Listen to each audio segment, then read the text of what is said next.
All right, all right. Okay. Yes. Welcome back to Boss Uncaged podcast. This is the 100th episode. So this is kind of like a celebration, kind of like a little happy dance. I got my caffeine shots earlier today, so I am twitching something serious in this bad boy. Let's see what's going on with the cameras. Obviously, the cameras are acting a fool, so I'm going to have to switch them out live. See if this will work. There I go. I'm live on the camera. All right, so today is the 100 episode. So I want to kind of switch things up like I like to do from time to time. So today what I'm going to do is just kind of just tell some stories.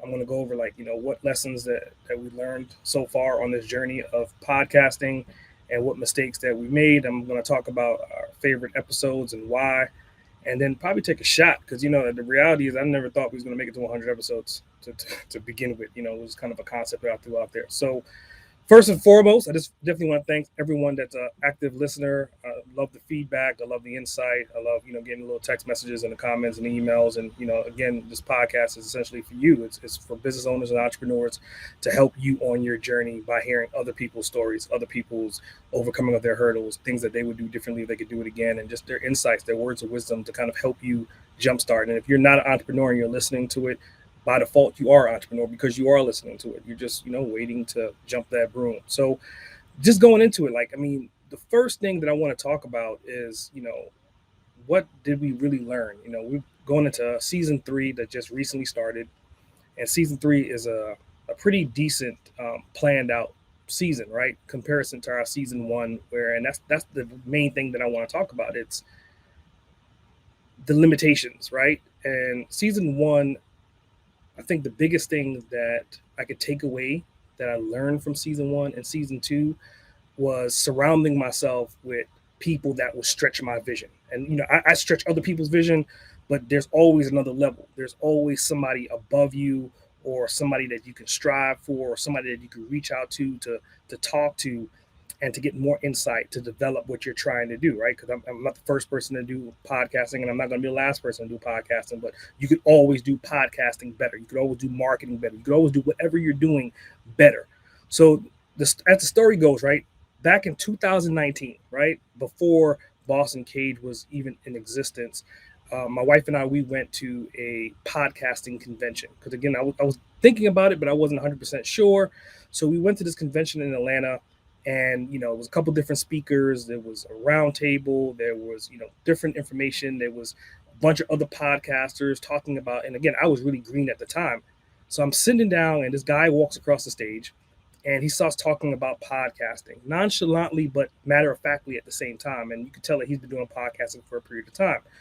Come to find out, this guy's name is Chris Cremenso, right? And at the time, I didn't know who he was, and like how long he's been in the industry, and I didn't know all his nuances and accolades at the time. So he's talking on stage. This is back in like probably October, I think it was October of 2019.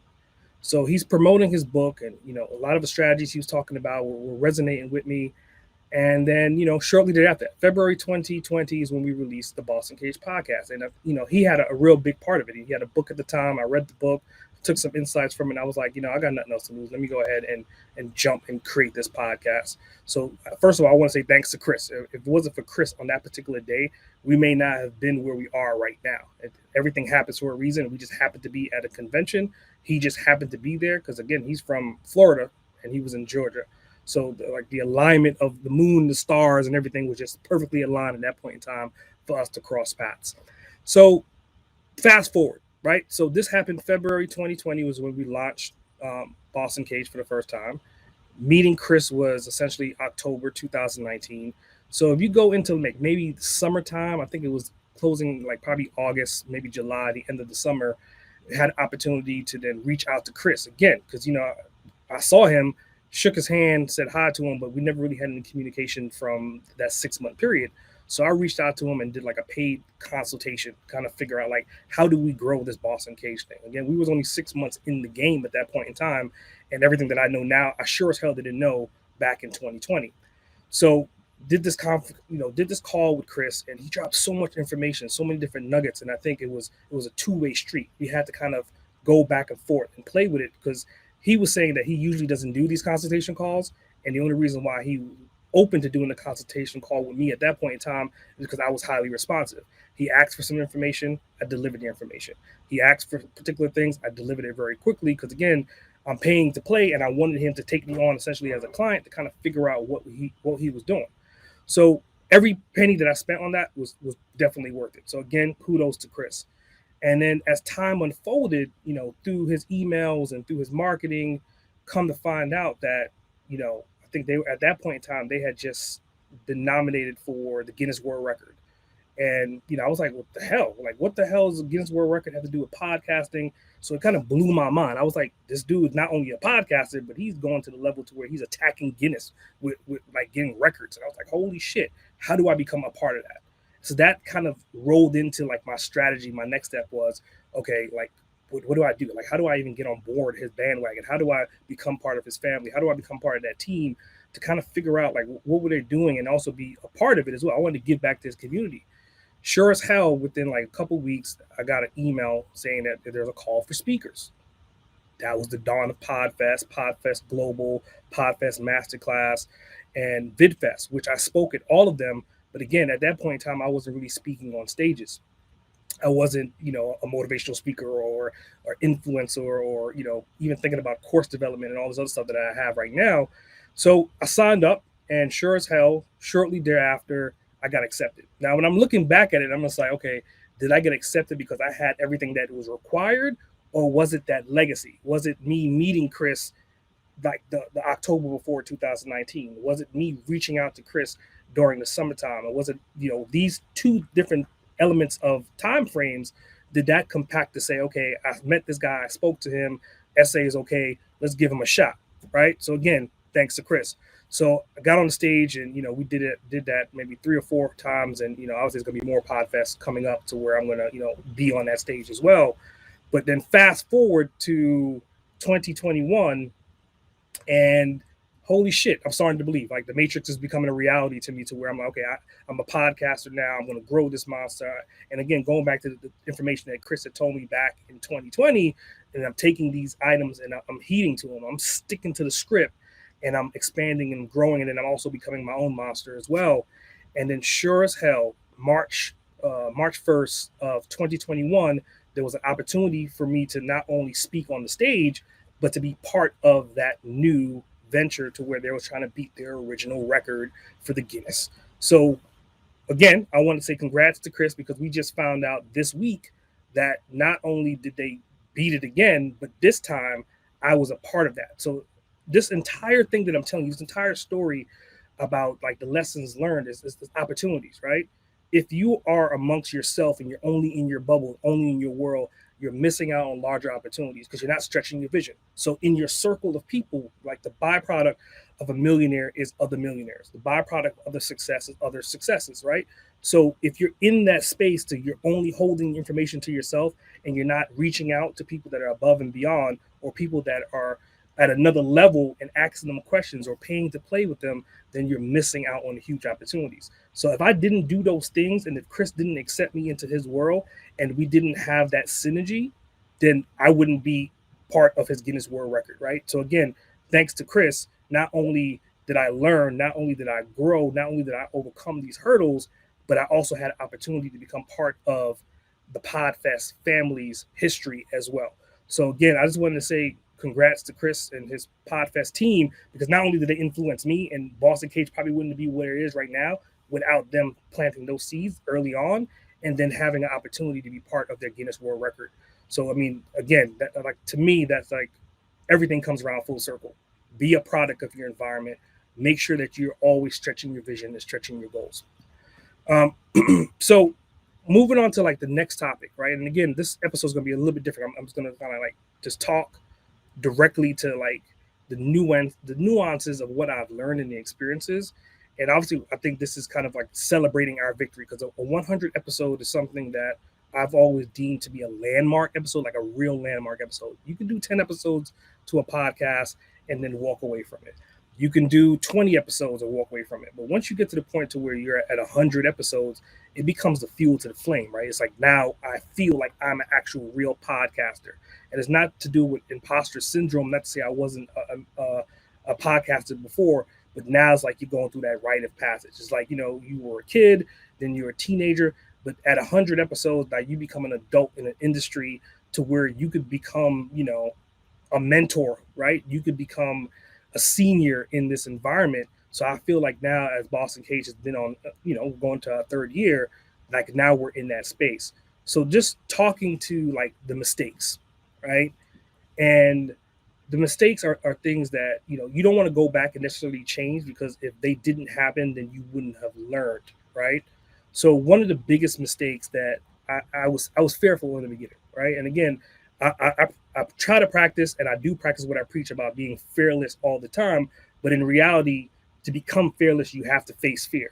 So when I first developed the podcast, like my biggest fear, right, and it was one of the questions I asked Chris early on, was like, okay, I think at that point in time we were probably episode 18. We were closing out the season with 28 episodes, and I was kind of like freaking out, like, okay, how the hell am I going to keep this going? Now, mind you, I have a Rolodex of business owners and entrepreneurs that, throughout like my business career I have access to, but then you get faced with the reality of people not questioning who you are, but they're not willing to jump on that bandwagon that early, right? You may get faced with the, well, what's in it for me? I'll wait until you get to maybe season 2. I'll wait till you're a little bit more seasoned. I'll wait. I want to see what you're doing. So I got faced with that shit early on. Like in the first year, like, even though I had 28 people, like the momentum started to roll in. People started to listen to episodes. They started to see the value. And I already had the vision. And then I also had like Chris that was giving me insight as well. And I had all these things stacked up to where I knew it was going to succeed over a period of time. But you have to kind of prove yourself. So my fear was, how was I going to get enough people to sign up for me to interview them? And so I was okay, you know what? Fuck this fear. I'm going to overcome this fear. And I'm going to figure out a strategy on how to build this platform out.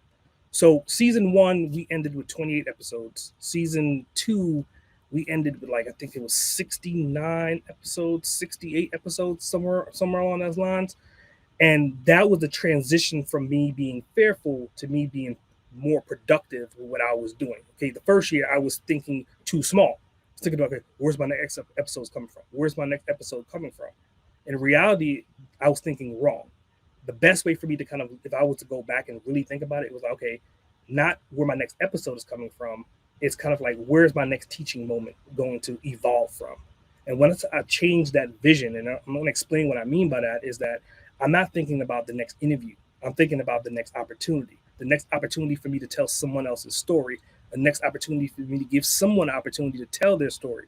A next opportunity for me to then expand the diversity of what Boston Cage really is.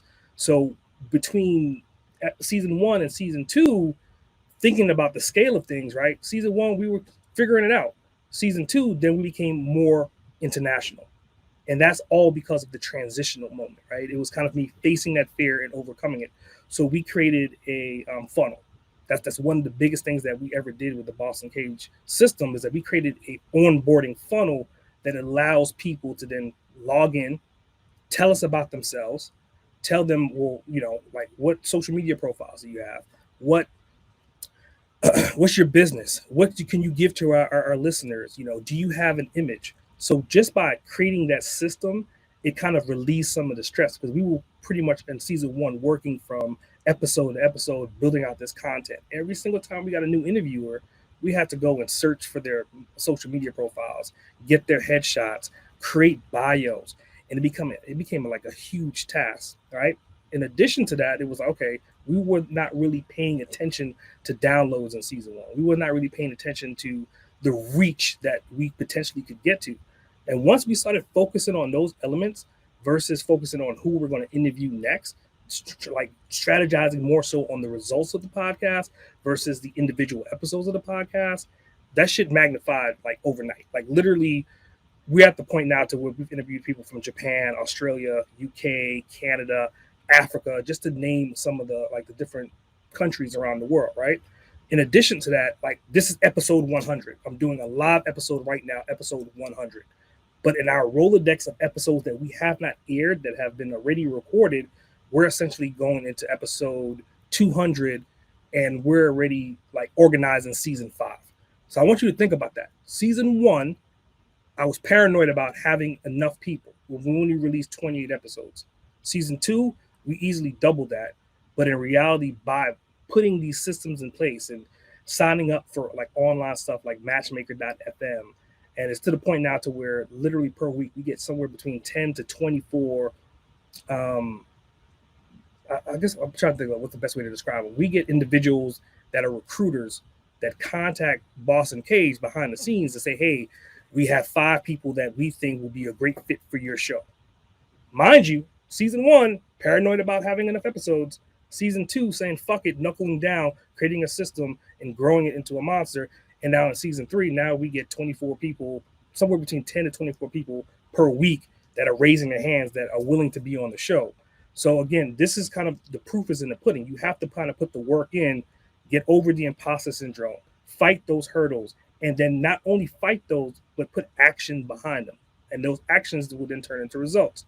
So now that we're at like 200 plus episodes and we're going into season 5, even though we're still in season 3, it gives us an opportunity to kind of really sit back and think about things. And I'm giving you this information, insight based upon the way I felt about it.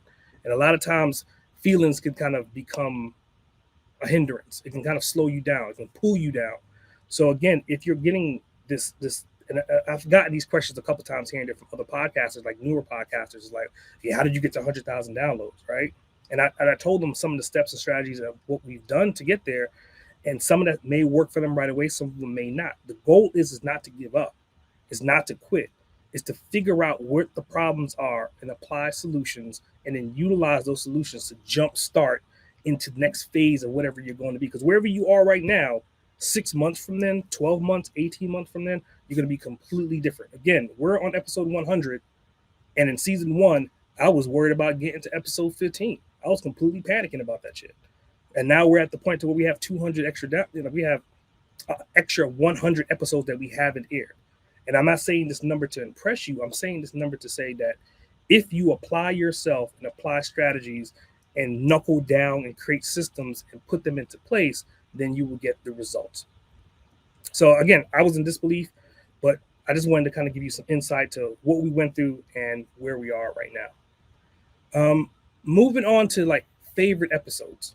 And I'm going to slow down just a little bit to kind of talk about each one of these episodes individually, because I don't think these episodes are just good episodes. I think that they're great episodes. And the reason why I'm looking at them as essentially great episodes is because of the insight with the individual, the insight with the conversation, but more so the insight off air, like the partnerships that came out of it, the friendships that came out of it. Because again, if you're podcasting outside of monetary value and monetary gains, you're podcasting essentially as a networker. You're networking to grow your network wealth. And that network wealth is the product of, again, going back of who you surround yourself with. So when I look at and think about the top episodes, and I'm going to start from like season 1, and I'm going to work my way to like where we are right now. So season 1, I would say season 1, episode 2, Tal Sarion Thompson's episode. Not only did we go to school together, and not only did we like raise our kids together, not only like, like I don't even look at her as a friend, I look at her as a family member. But that episode was kind of like, she was the first person that I reached out in my dossier of people. And out of, let's say, 100 people, she was the first one to raise her hand and say yes, right? Versus out of that 100, maybe 40 of them said, no, I'll wait. Maybe another 20 of them would say, I'll wait and see what you do. Maybe another 10 was like, well, what's in it for me? But I asked, and then she raised her hand, and we jumped on it. And the beautiful part of that is like that episode is a landmark episode. It was our first real episode that we interviewed someone, and even we made mistakes on that episode. Like there were so many different mistakes. We had to record an episode twice. The first time I forgot to turn on the damn recorder. Big ass mistake when it comes to podcasting. But again, I never made that mistake again. So we had to re-record that episode twice, first of all. Second of all, it was before COVID. So think about that episode was essentially recorded January of 2020. Literally, it was like a couple days after New Year's. That episode was recorded, and it aired in February. And then 30 days after that, we were full blown in COVID, full blown shutdown. So to see where she was in that particular episode, and all the waves and hurdles that she's overcome and grown and expand in that 2-year span is a miracle, right? I mean, she's opened up a coffee shop in that time frame. She's creating an academy in that time frame. She's also um, got into balloons, got into box subscriptions, all of them successful, all of them in that time frame as well. And considering she was already successful on day one, that's why we had her on the show to see what she's done in the past 2 years. It was kind of like an epic thing. So that's like one of my favorite episodes just for that reason, because it's a historical episode. The second favorite episode, and again, I'm just doing them sequentially, not based upon like priority, would be Greg Caesar. And Greg Caesar, this dude is such a phenomenal individual and intellectual. And every time he speaks, you just can't help but to sit down and listen, and you get completely inspired by him. Again, if you're new to digital content, you're inspired by him. If you're old to digital content, you're inspired by him. Like the dude's last name says it all. I mean, he's like the Caesar of fucking digital marketing. And it was cool for me because again, this was my season one, and when I interviewed him, it was episode 17. It was right around that time when I had that conversation with Chris about like scaling and growing and getting more high ticketed individuals, people that were a little bit more of a stretch for me, right? And that was kind of like the dawn. Like Caesar was essentially the real stretch for me because he, to me at that time, he was in the echelon, right? It was kind of hard and difficult to reach out to someone of that magnitude. But again, with Chris's support and with me overcoming that fear, I said to hell with it, and I reached out to him. And the story goes behind that is like I met him at Ty Cohen's event, and it was like what was it, like August of 2019. And Ty Cohen is the next episode I'm gonna talk about. But through Ty Cohen at that particular Kindle Cashflow event is when I met Greg Caesar, and then I had an opportunity like less than a year later to then interview him. So again, someone may be out your reach. You may be sitting in the audience right now. You may be listening to this podcast right now, and you may be thinking to yourself, well, this person is out of my reach. This person is out of my touch. I'm never going to be able to communicate with this person on that particular level. And again, I'm showing you that from August until I guess, I think it was probably July when I interviewed him, July or August, like within that 1 year, it was a night and day difference. Like we had an opportunity to have a conversation like brother to brother, and he was so informative in that episode. And again, that's one of the probably most downloaded episodes in Boss Uncaged entirely in this 3-year span. And it's going to continue to grow. As I'm telling you, if you haven't listened to the episode, you need to stop and go and listen to it. It's Greg Caesar, season 1, episode 17. Secondary after that would be Ty Cohen. And it's funny, but that episode was kind of like there was Greg, because Greg lived in Atlanta and Ty lived out of state. I think he lives in the Carolinas.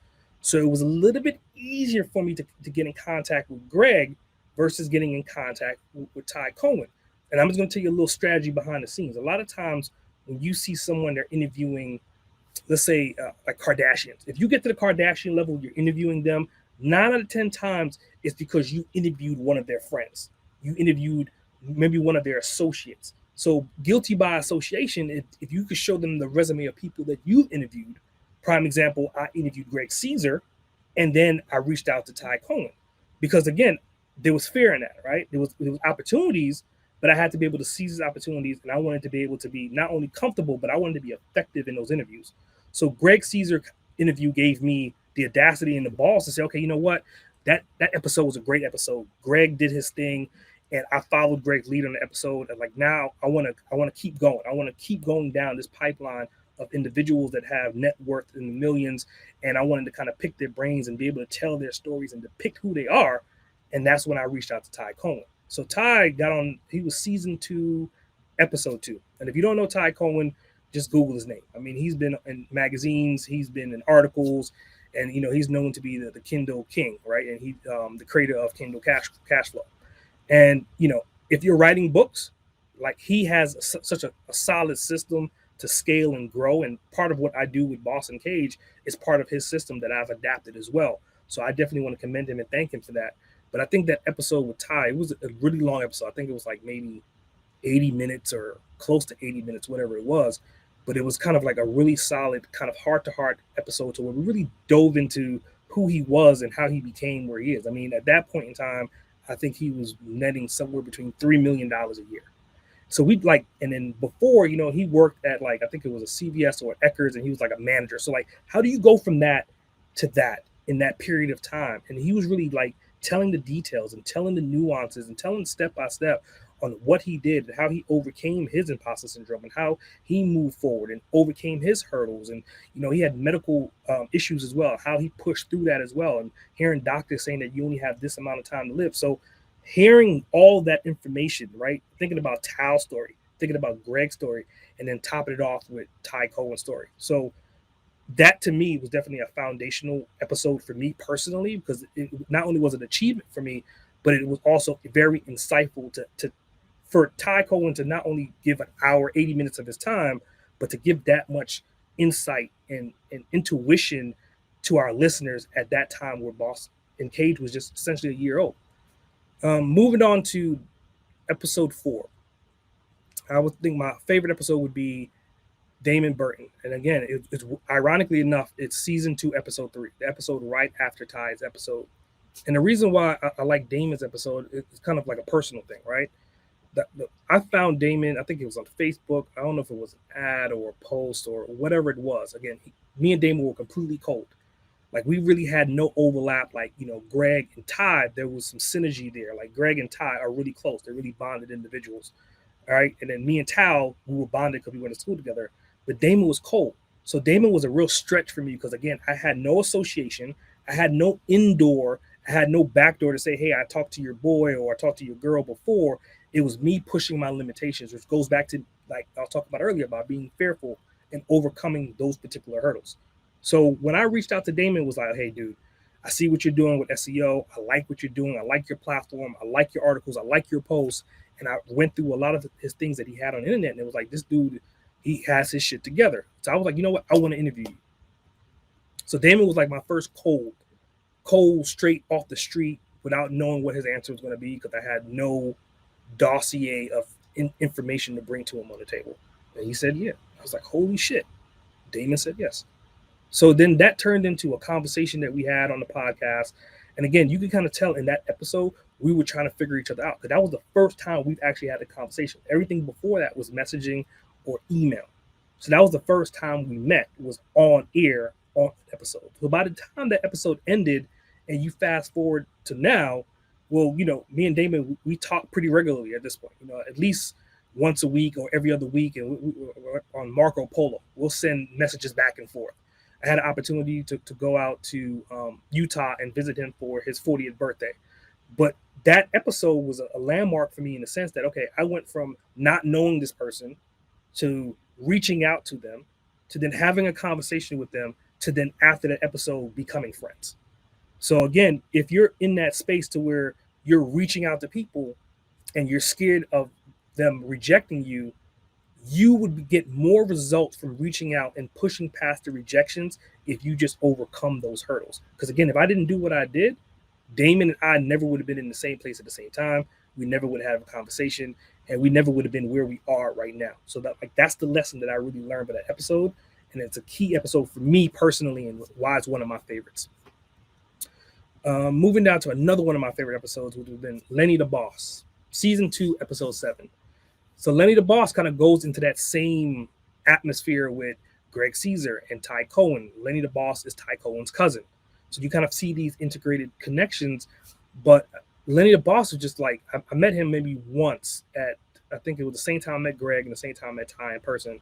And we never really had a conversation. Like, we shook hands and it was kind of like hi and bye. And then I started following him on Facebook. And being that I did the same thing with Damon, and I was like, you know what? Damon said, yes, I got nothing to lose. I'm going to reach out to Lenny the Boss, right? Because Lenny the Boss is really big into real estate. He's really big into like buying houses, not necessarily flipping them, but he's more of a buy and hold, rent them out, and you get that liquid cash every single month. So I reached out to him, and it's the same exact thing happened again. Like, me and Lenny started communicating, started talking. Lenny's in a lot of my different groups. I'm in his groups. So we comment and we share information. We even talk offline from time to time. Like, I think one time he was talking about going to New York. So we had an opportunity to talk about, dude, if you go to New York, you got to do this, you got to do that. So you become this person that's not an influencer, but you start to build these relationships. And that's what really podcasting and really what Boss Uncaged is really all about. It's about making the connection with the person that I'm interviewing, whether I'm interviewing them or you are the listener listening to them, is to make some kind of connection and then to overcome that fear. If you want to contact that person to ask them a question, or if you want to contact me and ask me a question, the goal is you need to jump over that broomstick and make that happen, because the faster you do it, the faster you're going to be able to get over those fears and start communicating more and getting more results a lot faster. So Lenny the Boss was another episode similar to Damon, to where it built into like a relationship. We definitely communicate. I love what he's doing as far as in the real estate space, and just kind of see he wakes up. This dude is a ball of energy. Like, if you're ever down, look up Lenny the Boss, and that dude will wake your ass up quick and fast in a hurry. And he always starts off with great morning, great morning, great morning. His energy level is through the damn roof, and it's something that just inspires people to kind of be motivated when you're surrounded by people like that. Going into my next episode, I'm just, again, I kind of have like a mental list, and I have like a visual list, and I just kind of want to, because again, I've had this question asked so many times, like, what's your favorite episode? What's your favorite episode? And that's why I'm like really going into these episodes, and I'm telling you guys the stories behind them. Because if you haven't listened to the episodes, then maybe you'll go back and listen to them, and you kind of see why I'm really excited about these particular episodes. The next one would be season 2, episode 59, Donnie. So those that know me from like Success Champions, that's like a networking community, that's seeing this video, you already know Donnie. You already know, like, he'll say F and whatever the hell he wants, quick, fast, in a hurry. But the story behind that episode was kind of like, I don't remember. I don't think it was Donnie directly. I think it was one of Donnie's people. And that was like the first time that I realized the power of podcasting. If you build it correctly over a period of time and you stay consistent, then you'll have people that will reach out to you to ask to be on your show. So this is why it's a landmark for me, because Donnie was one of the first people that his people reached out to my people, right? Your people talk to my people. Funny, right? And it was like, hey, like what you're doing. We got a guest for you, Donnie. We'd like to have him on your show. And I was like, okay. Looked up Donnie, because at the time I didn't know who he was. And I was like, well, this dude has a lot of shit going on. He has, like, we speak the same damn language. So then I ended up having an interview with Donnie and Kevin, who's his right-hand man. And then I interviewed Donnie by himself. This particular episode is just the episode with just me and Donnie, but it was before where we are right now. Like, Donnie and I right now, we have sidebar conversations. We talk about NFTs. We're always talking about strategy, talking about business. I'm very active in his community. Every once in a while he'll show up and say something behind the scenes about something, and then we'll bounce ideas off of it.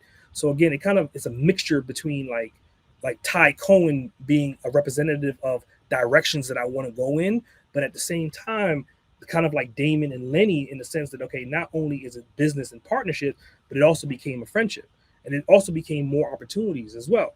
Like, I spoke at Success Champions last year, which was a great event, and it gave me an opportunity to do a little oogie boogie on the stage as well too. If you haven't seen that video, I think it may be on YouTube. I don't even know where the hell the video is at this point in time, but it gave me opportunity to expand on what I was doing with Podfest and Podfest Global in an environment to where not everyone was essentially cutthroat, but it was more of an open environment. I could be who I wanted to be. I can curse on damn stage, and I could shake and dance if I wanted to, but it was not only accepted, but it was like, holy shit, people are learning from that as well.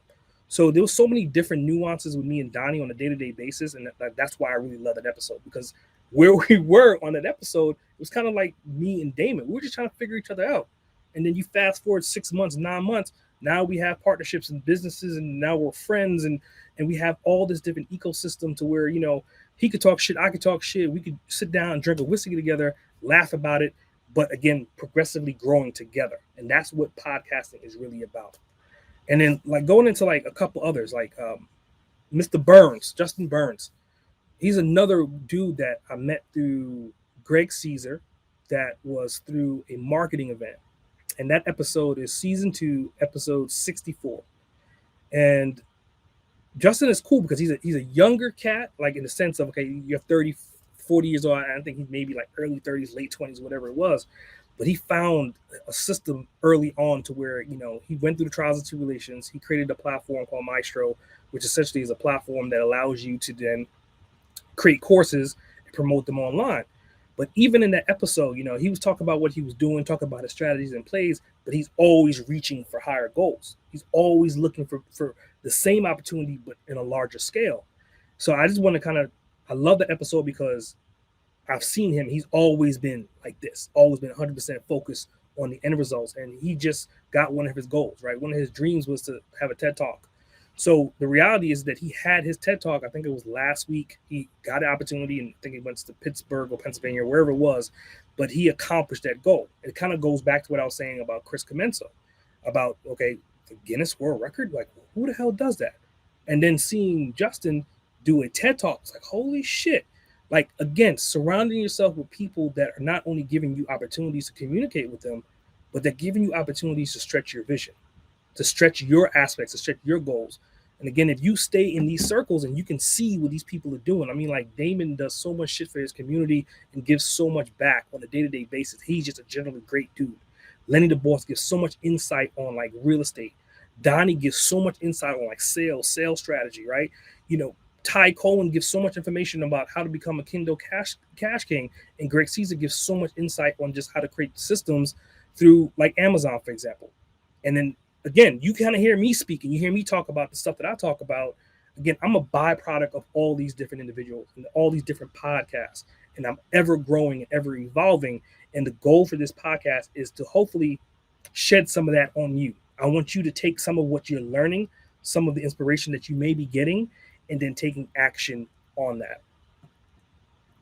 I'm just trying to think of what else I want to cover. Again, because this is a live episode, so it's an opportunity for me to do it. Because I'm not, it's kind of off script.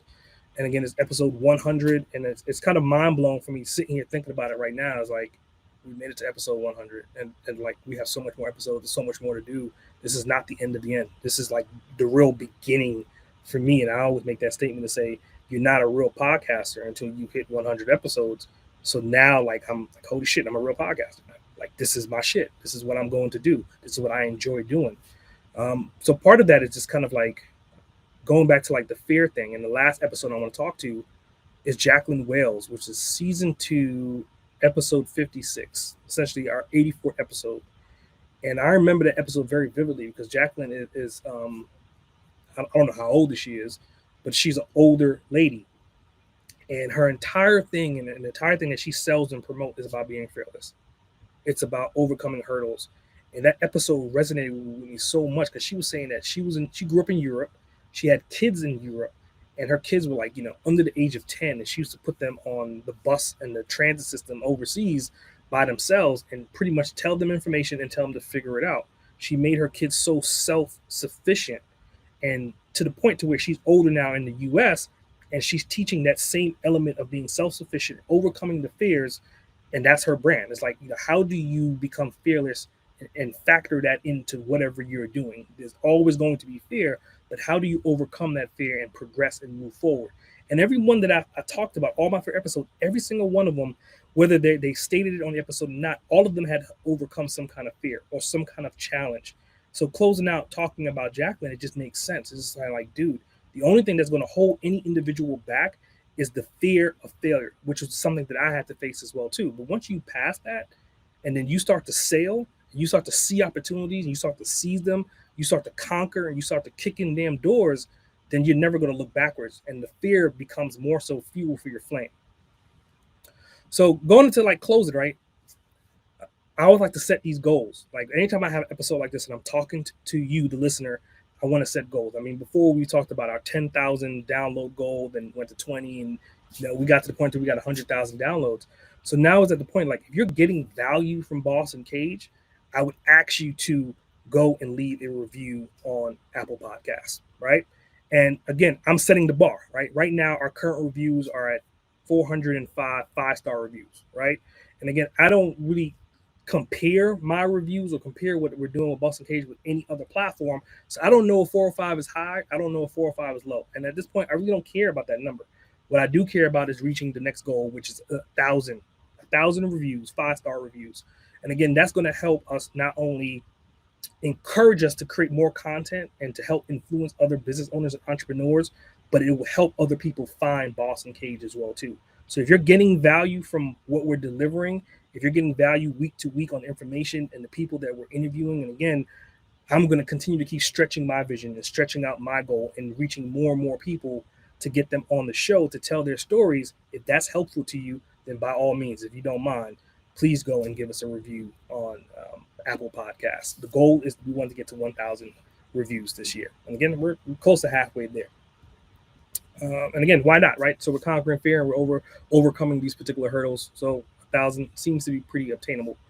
And I feel like I've been talking probably a mile a minute. And it's funny because I just had coffee with some of my networking group people, and they were saying that I always talk really, really fast.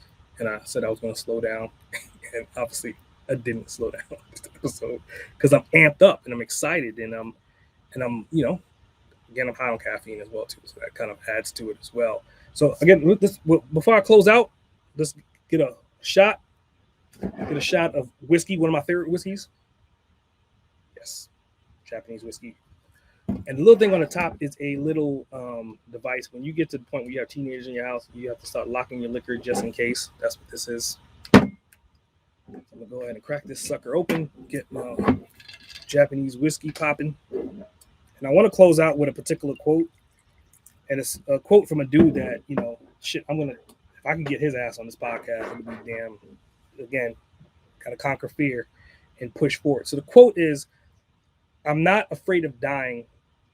I'm afraid of not trying." And it's by Jay-Z. And I want that to really sink in. I mean, I'm not afraid of dying, but I'm afraid of not trying. And that's the goal of this entire thing that we're talking about. Is conquer your fears, push through, achieve the goals, push your limits, push your vision, surround yourself with like-minded or people that can at least stretch what you think is great.